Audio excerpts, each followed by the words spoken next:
சிறுகடிக்க ஆசை சரியில்லை. டுடே எபிசோட்ல விஜய் இருந்துட்டு ரோகிணியை பிடிச்சி பயங்கரமாக திட்டிட்டு இருக்காங்க. எவ்வளோ தைரியம் இருந்தால் நீ போய் அந்த பூக்கட்டுறவளை பார்த்து பேசிட்டு வந்திருப்ப.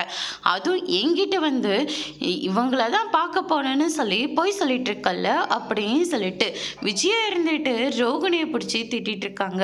உடனே மனோஜ் இருந்துட்டு நீ எதுக்காக அந்த முத்து பொண்டாட்டி போய் பார்க்கறதுக்காக போனேன்? சாதாரண பூக்கட்டுறவங்கள போய் பார்க்குற அளவுக்கு நம்ம என்ன அவ்வளோ சீப்பாக போயிட்டோம் அப்படின்னு சொல்லிட்டு மனோஜ் வந்து சொல்லிக்கிட்டு இருக்காங்க. அதுக்கு அடுத்ததான் ரோகிணி இருந்துட்டு இல்லாண்டி அவங்க எதுவுமே சொல்லாம கொள்ளாம வீட்டை விட்டு வெளியே போயிட்டாங்க.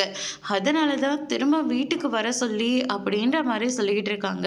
ஏன் அவ செய்கிற வேலை எல்லாத்தையும் நீ செஞ்சிட்ருக்கே, அதனால அவளை வீட்டுக்கு வர வச்சு இல்லாண்டி அப்படியெல்லாம் ஒன்றும் இல்லை அப்படின்ற மாதிரி வந்து சொல்லிக்கிட்டு இருக்காங்க.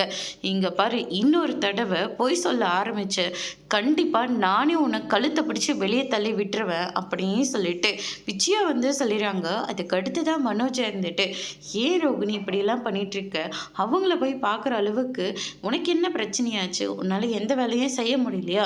முடியலன்னா சொல்லு, வேலைக்கு ஒரு ஆள் வச்சுக்கலாம், அப்படிலாம் ஒன்றும் இல்லை மனோஜ் அப்படின்னு சொல்லிட்டு ரோகிணி வந்து சமாளிக்கிறாங்க.